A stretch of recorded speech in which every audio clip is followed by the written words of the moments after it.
दोस्तों आज के इस वीडियो में हम लोग अदानी पावर स्टॉक के बारे में बात करने वाले हैं। वैसे कल के दिन हमने अदानी ग्रुप के जितने सारे स्टॉक्स हैं इनके बारे में ओवरऑल बात की थी कि किस तरीके से उनको सेबी ने क्लीन चिट दी है। उसके बाद अदानी के सारे स्टॉक कल के दिन यानी फ्राइडे के दिन बहुत ही ज़्यादा छलांग लगा रहे थे। लेकिन आज की इस वीडियो में हम लोग स्पेसिफिकली अदानी पावर स्टॉक के बारे में बात करने वाली है बिकॉज़ अदानी ग्रुप का एक मेजॉरिटी बिज़नेस अदानी पावर से ही आता है। तो इसके बारे में जानेंगे, इसके फाइनेंशियल्स किस तरीके से है और इसके बारे में ब्रोकरेज हाउस का क्या कहना है, इसके बारे में डिटेल में बात करेंगे। वीडियो को मैं स्टार्ट करूँ उससे पहले चैनल के ऊपर आप पहली बार आए हो, मुझे पहली बार देख रहे हो तो मेक श्योर कीजिए चैनल को आप सब्सक्राइब करो। यहाँ पे हम लोग स्टॉक मार्केट के रिलेटेड बहुत सारी चीज़ों के बारे में बात करते हैं।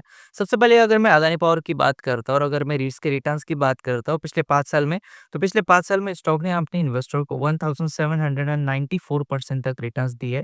लेकिन जब हिंडनबर्ग रिपोर्ट आया उसके बाद अदानी के सारे स्टॉक नीचे चले गए थे 2022-23 से लेकर अभी तक।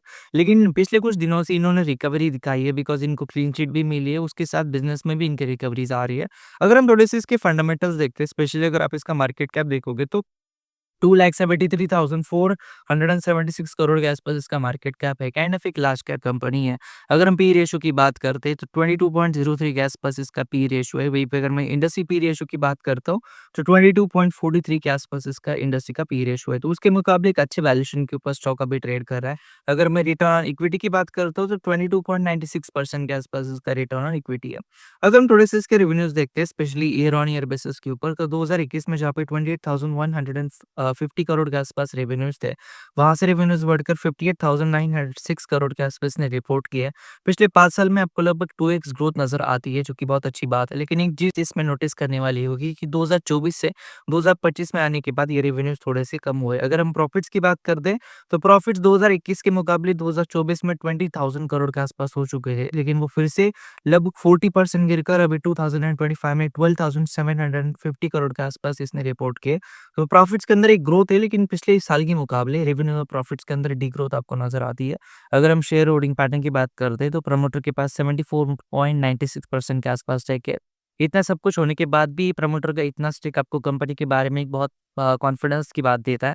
अगर हम एफआईज़ की बात करते हैं 12.46% के आसपास एफआईज़ का स्टेक है इस कंपनी के अंदर। रिटेलर के पास 10.82, म्यूचुअल फंड के पास 1.76% के आसपास स्टेक है। अब ये इंपॉर्टेंट क्या है? सबसे पहली बात कि मॉर्गन स्टैनली ने एक बहुत ही बड़ी न्यूज़ कवर की है अदानी पावर के रिलेटेड और उन्होंने ऐसे बोला है कि इंडिया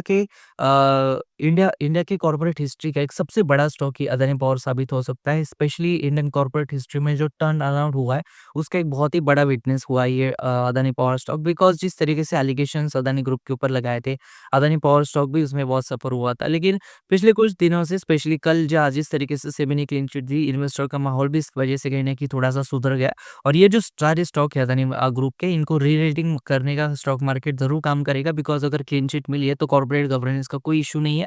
उसके बाद कहीं न कहीं आगे जाकर देखना होगा चीज़ें कि किस तरीके से अदानी पावर अपनी प्लान्स को एग्ज़ीक्यूट करता है।